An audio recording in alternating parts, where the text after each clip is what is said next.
Всем привет! Я Маша Лустина, и это второй выпуск моего влога «Когда я вырасту», в котором я примеряю на себе различные профессии, занятия, хобби и тем самым исследую тему поиска себя. Более подробно о том, почему я вообще решила создать этот канал, я рассказала вот в этом видео. Ну а сегодня я попробую себя в качестве флориста. Давайте обозначим, с чего мы стартуем. В сентябре 2020 года у нас с Ильей была свадьба, и по ряду причин мы решили, что мы будем декорировать ее самостоятельно. Тем более, что мы хотели использовать в оформлении сухоцветцы и полевые цветы, которых довольно много в Волгоградской области. Так вот, мы с девчонками собирались и делали композиции для декора, в том числе собирая букеты по спирали, предварительно посмотрев какие-то видео на ютубчике.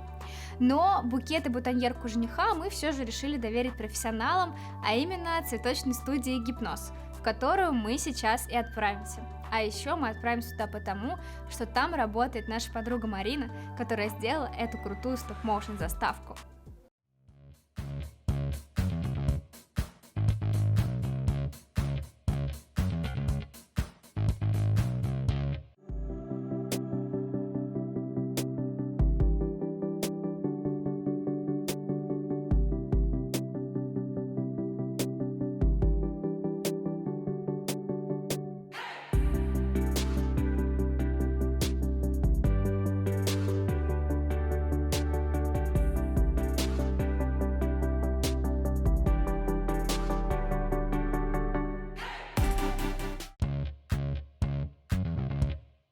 Ребята, вот мы находимся в цветочной студии, да? Правильно говорю, у вас цветочная студия? Да, у нас студия.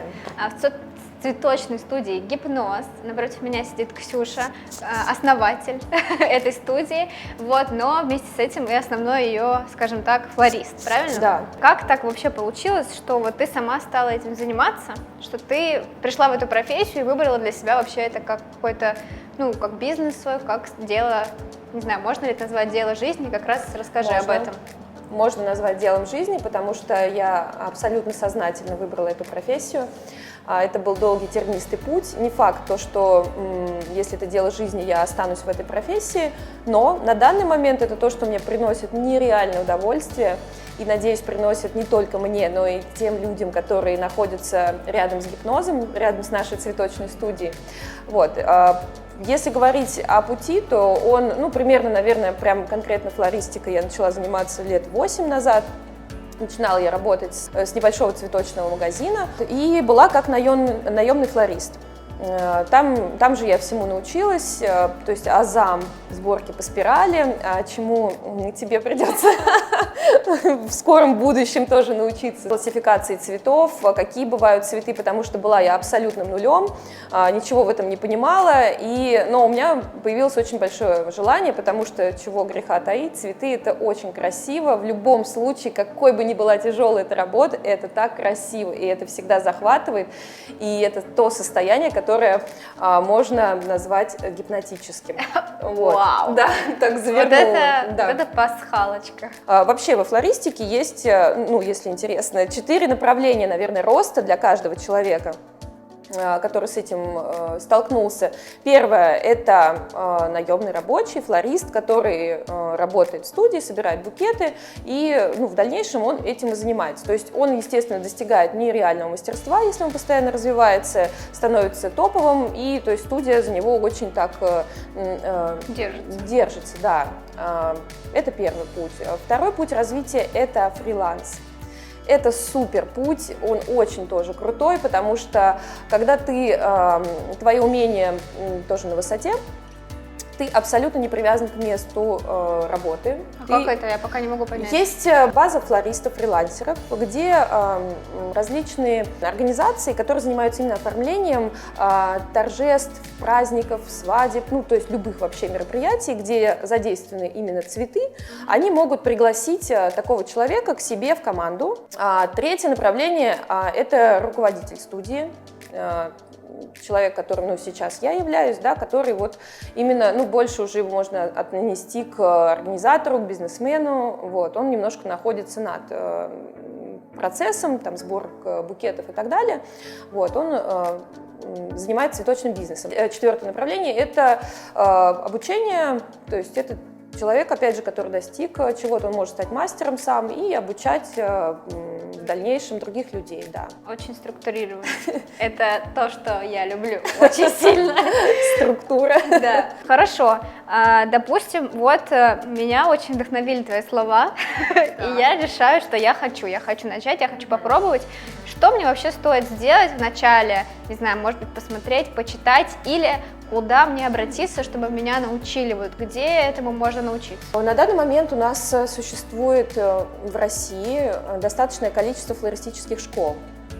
Они дислоцируются в Москве, в Питере, в Краснодаре, ну, такие самые большие. Нужно посмотреть, что тебе нравится изначально, какая флористика тебе нравится, потому что на самом деле может быть много разных вариантов. То есть кто-то делает очень приближенную к естественным каким-то условиям, ну, не знаю, как будто шла по полю и собирала этот букет. Это одна история.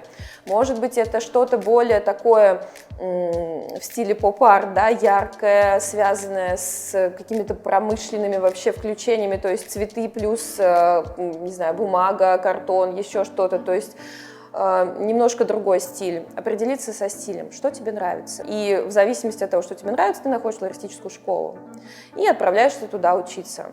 Это быстрый путь приобрести классные знания и применять их уже в жизни. Есть еще один вариант. Ты можешь посмотреть, где в твоем городе есть классная студия цветочная, которая тебе нравится. И, как правило, у нас цветочные студии сами обучают себе работников. То есть они даже бесплатно, ты просто уже первое время как стажер, и потом уже растешь уже как флорист. Может быть, ты знаешь, сколько примерно стоит обучение, вот если не в студии, а вот просто во флористической школе, например, там по-любому есть какое-нибудь базовое образование, повышение квалификации, да, вот о базовом поговорим, есть какое-то представление, если нет, то мы потом посмотрим и напишем примерный распорядок цен. Примерно рассчитывайте, что неделя обучения или дней 5 в Москве это будет стоить около 50 тысяч, где-нибудь в Краснодаре, может быть, можно найти за 20, но я точно не знаю. Мне повезло чуть-чуть побольше. Поэтому давай обсудим вообще, как будет выглядеть мое обучение и что мы за это время, отведенное нам, успеем пройти и что должно получиться в итоге. Мы с тобой за, получается, 5 дней, да, научимся собирать букет по спирали, который, можно сказать, что будет букет в стиле гипноз. Ага, отлично, супер. Давайте попробуем начать.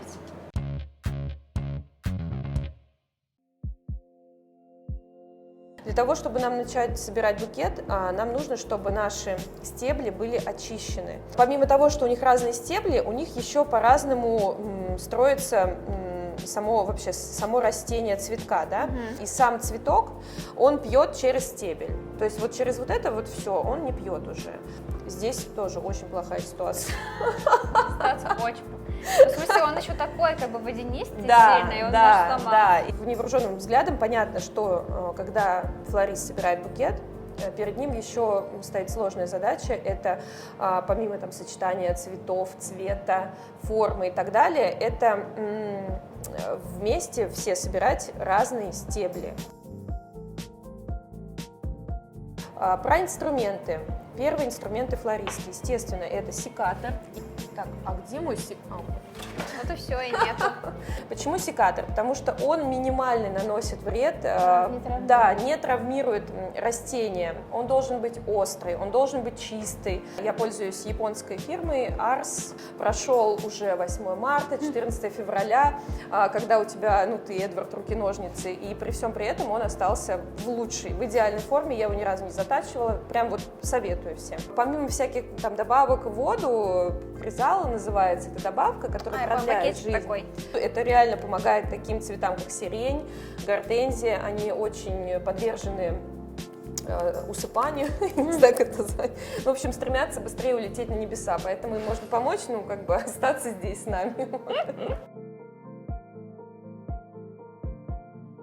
Техник сборки есть какое-то количество, я не могу сказать, что большое, но нас интересует именно спираль. Почему нам нужна спираль в сборке букета? И что это такое? Я научилась так, и мне так удобно. От себя я собираю цветы. Это чтобы запомнить, что у тебя под углом 90 градусов она. Под углом 90 градусов. Первая у нас ставится, вторая. Не всегда получается, но одеваться. Рядом с этой, получается, они закручиваются вот так. Ага. Теперь на вторую я третью накладываю. Получилось вот что. Хотелось бы понять, как, допустим, я вот беру в другую руку и переворачиваю. То же самое, они у меня слипаются все равно. Но это не говорит о том, что они не по спирали. Торжественный момент. Мы собрали первый букет из удлинителей. Так он выглядит по спирали. Хотите приобрести такой букетик? С вас 1500. Ну, молодец все равно, потому что это сложно достаточно. У нас не стояла задача, чтобы она была посередине. У нас стояла задача собрать спираль. Спираль получилась. Мы решили, что всего мое обучение будет длиться 5 дней, а на 6-й меня будет ждать итоговая работа. И ей должен был стать авторский букет в стиле какого-нибудь модного дома. Его эстетика, цветовые сочетания, но какого именно модного дома в самом начале я не знала. Теорию по большей части мы снова пропустили, но тот минимум, что был мне дан, что Ксюша мне успела рассказать, что нужен был мне для работы, он показался мне довольно интересным. Например, мне очень запомнилась фраза, что флористика — это ботаника плюс дизайн. То есть для того, чтобы стать реально крутым флористом, необходимо разбираться как минимум в этих двух направлениях. Нужно знать, как какой цветок обрабатывать после поставки, как его нужно правильно хранить и как он поведет себя в букете. А еще нужно разбираться в гармоничных цветовых сочетаниях и основах композиции для того, чтобы сделать реально крутой и интересный букет.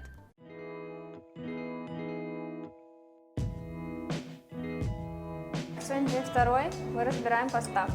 Это вот когда поставщик привозит цветы, надо их все обработать. Как мы обрабатываем розы?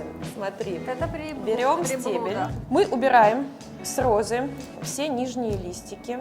Это зелень, это то, что мешает цветку стоять дольше. Опять же, берем, смотри, у нас она достаточно шипастая. Мы можем воспользоваться вот такой вспомогательной штукой. Берем, зажимаем, вот стебель, не плотно и очень резким движением, вот так вниз убираем все шипы сразу. Все, у нас нет шипов. Пока мы не подрезаем цветы, сначала мы должны их подготовить для того, чтобы поставить в воду. Но перед тем, как подрезать, мы их собираем по спирали. Сейчас обрабатываем сначала, потому что когда они стоят по спирали в вазе, они смотрятся красиво, их удобно вытаскивать, все то же самое, как в букете. В общем, я сейчас должна просто обработать от Обработать стебель. И сложить, потом Да. почикать, потом собрать по спирали. Сначала собрать по спирали, потом почикать. В идеале, в самом идеале, цветок, стебель подрезается в воде, для того, чтобы у него не было воздушной подушки. А ты пока на пол это все дело делаешь? Да. Потом подметается, выкидывается. Иначе это будет очень долгий процесс, если каждую розочку... Молодец, да. То есть мы стараемся минимально травмировать стебель, убирать только шипы. Например, вообще почти без шипов. Это добренькая роза.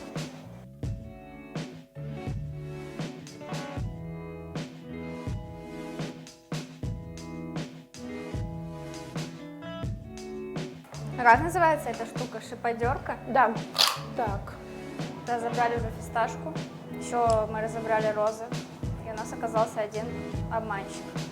Все подрезаются и ставятся в вазу. Но у всех свои особенности, кого мы подрезаем. Вот, например, фисташку мы просто обрезали, а розу мы вот еще оторвали листики у нее и шиподеркой оторвали шипы. Лучше мы не будем до одного размера подрезать, а подрежем их просто относительно каждой своего стебля. Да. Господи, я все забыла засунуть. Мы собираем букет из фисташки так, чтобы он был круглый. И еще много всяких особенностей. Сейчас я... Противная штучка.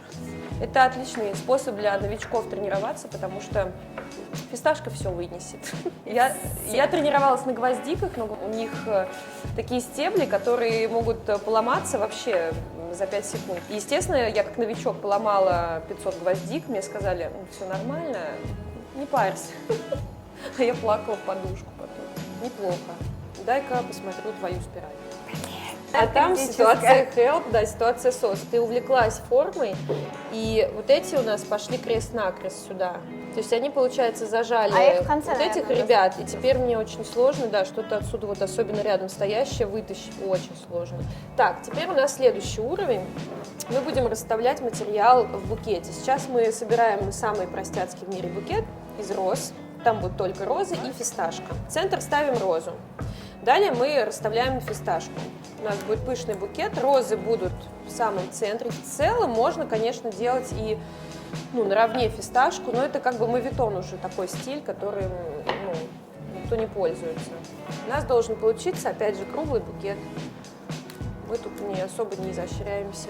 Твоя задача сделать так, чтобы розы были равно удалены друг от друга. Да, кстати, может, у тебя получится, у меня не получилось, у тебя получится. У нас есть мы все, что сделали, могли. Виктору Семеновичу сделали, могли. Я собираю букет из розовых роз. В целом они у тебя все на практически одном уровне. Хорошо. Хорошо. Букет по кругу. Такая красота. Сколько это могло бы стоить в ларьке на красном? В этой студии есть одно секретное местечко. Это балкончик с шикарным видом на город.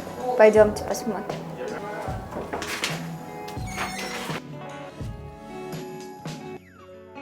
Блин, такой обалденный вид. Еще вот эти все штуки дымят.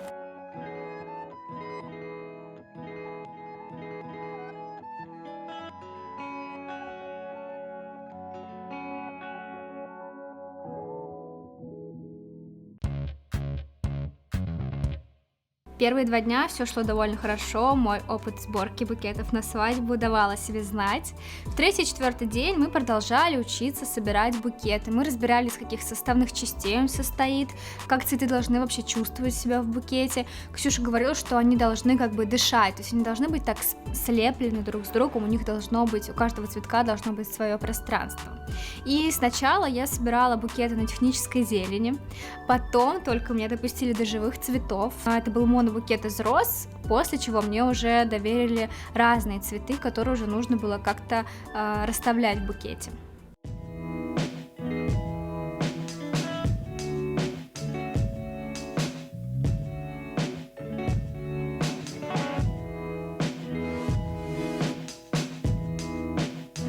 И вот в этом своем первом букете из разных цветов я чуть напортачила со спиралью, я увлеклась красотой и забыла о технике. В целом полная мусорка, но тем не менее мне...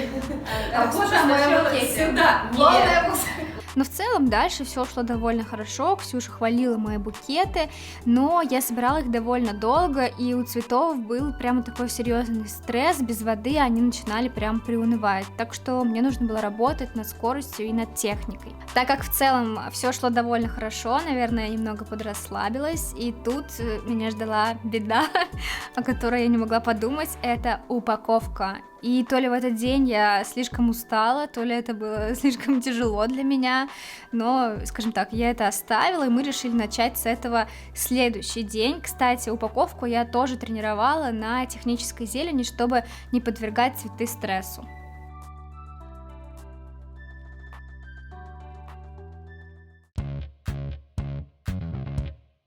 Ксюша сообщила мне, что моей выпускной работой будет авторский букет в стиле Живанши, и прислал мудборд, который должен был лечь в его основу. Я подумала, что будет круто еще одеться в стиле этого модного дома, начала изучать вопрос, и оказалось, что так или иначе имя создателя этого бренда, Hubert de Givenchy, связано с Одри Хёбберн. Она была его главной музой, они очень долго дружили, и он шил для нее и в жизни, и для героинь в кино. Так что решение было очевидным, и я приступила к поиску диадемы, жемчужной нити и элегантного черного платья. Моя первая примерка прошла в стиле ожидания реальность, так что мне пришлось даже прибегнуть к кастомизации одного из черных платьев, что были у меня дома. Я могла принести какие-то элементы декора для своего букета, и я подумала, что сюда отлично подойдут сухоцветы, в которые превратился мой свадебный букет, который, как вы помните, сделал гипноз. Вот такой вот круговорот цветов в гипнозе. Забыла, что дальше после этого шикарного панча там должно быть. Короче, я его раздербанила, часть цветов отложила себе, часть цветов отдала девочкам на композиции, часть мне пришлось все-таки выбросить. Еще мы решили, что я буду не просто собирать букет, а делать это в прямом эфире аккаунта студии. И в этом же прямом эфире продадим его на аукционе.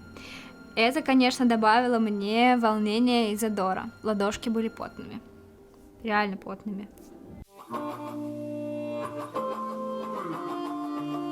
Просто мой прикид меня веселит.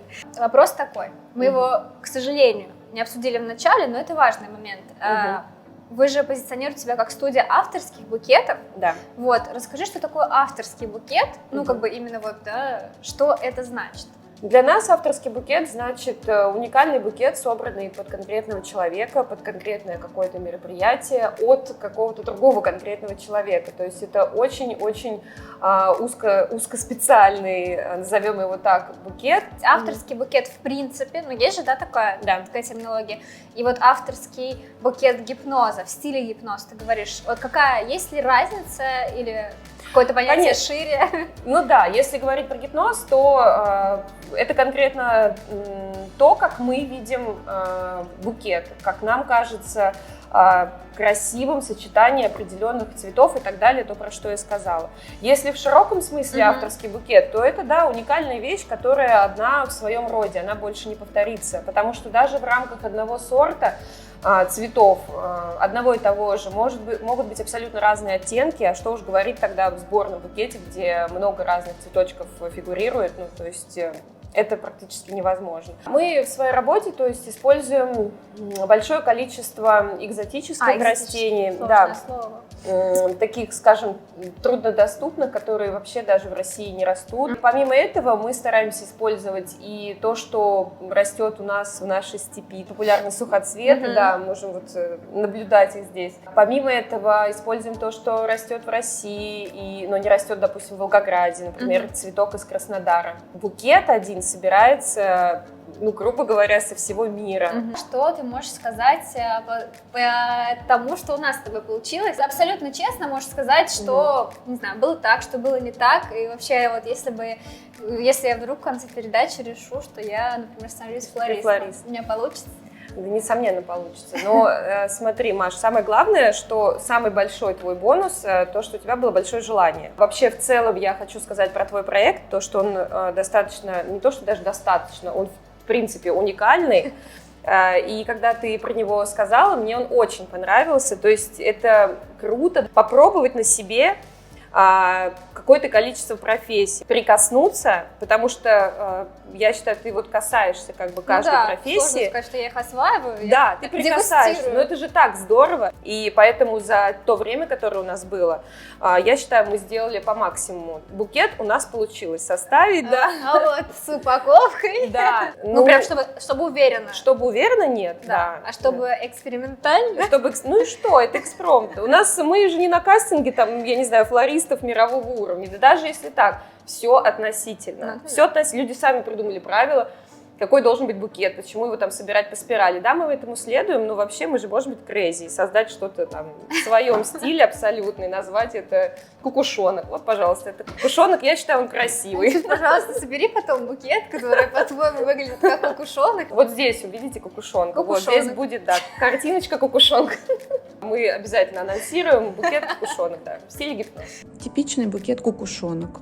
Кукушонок в такой дерзкой леопардовой упаковке. Обычное дело для цветочной студии «Гипноз». Расскажи, почему ты выбрал именно этот бренд, вот, а также почему наш мудборд выглядит так, как он выглядит, потому что, как я, по крайней мере, для себя поняла, классические живанши — это да, простые линии, простые образы, цвета. Вот, тут у нас немного, конечно, поживее наш мудборд, то есть почему опять он выглядит так, как выглядит, может быть, эти показы очень тебе понравились, или там какие-то твои любимые показы, в общем, почему это здесь, почему сегодня мы собираем именно такой живанши. Живанши станет к вам ближе.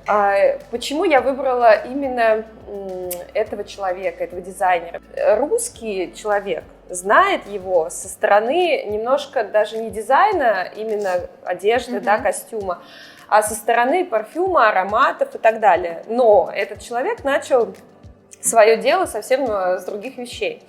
Это Франция обязательно должна была быть, когда я выбирала какой-то модный дом. Это должен был быть узнаваемый, но не прямо в лоб. Живанши — это тот человек, который напрямую контактировал, во-первых, с королевскими особами. Это стиль, это статность, это все самое лучшее, то есть это определенный уровень, такой вот, когда остается все самое красивое, отметается все ненужное. Естественно, это я оставляю на сладенькое. Это подруга нашего Живанши, это Одри Хепберн. Несложно выговаривать. Пип. Можно здесь написать нормально?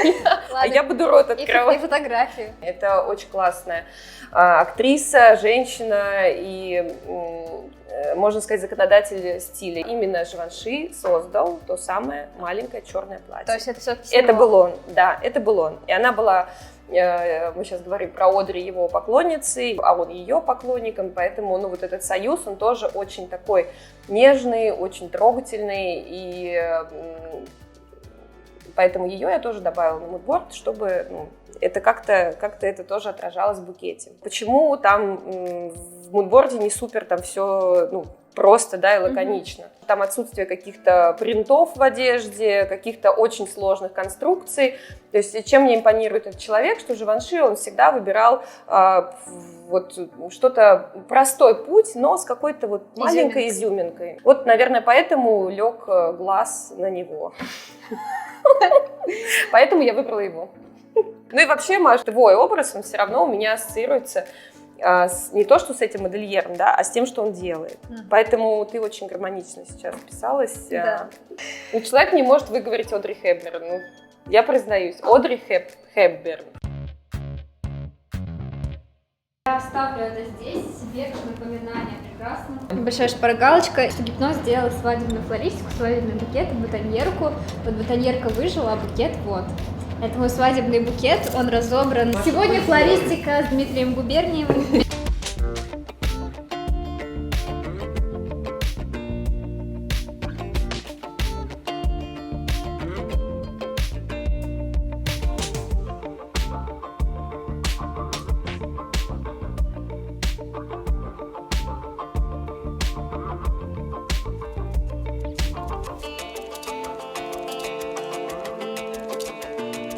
Может быть, стоит что-то еще сюда добавить, не знаю. Можно, стоит знаешь, как ли? усилить вот эту линию. Здесь мне в целом нравится, но не хватает как будто бы Как будто вот здесь прям одной. Слушай, мне очень нравится.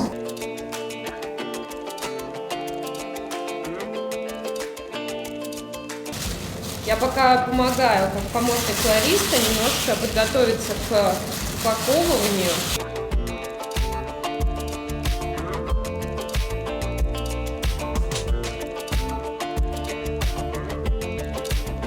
Вряд ли вы, конечно, будете пересматривать час. Что было? 30, но поверьте, Час оно стоит 30? того. Да. Пролетело незаметно. Серьезно? Вот эту штучку не получилось. А что ты хотела? Ну, чтобы вот здесь было Побольше было, да? Да, может, третью, нет? Держу просто уголок. Правильно?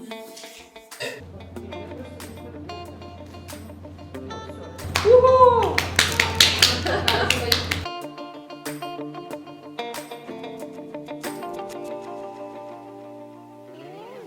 У меня лично для того, чтобы собрать такой букет со всеми заданными параметрами, ушло, получается, 1,5 часа. Но я все равно горда собой. Мне нравится то, что получилось. Это было, не супер просто, но интересно.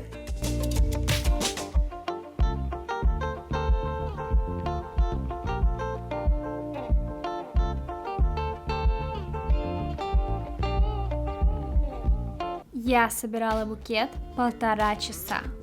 1,5. И даже несмотря на то, что Ксюша развлекала всех в прямом эфире, до конца мало кто продержался.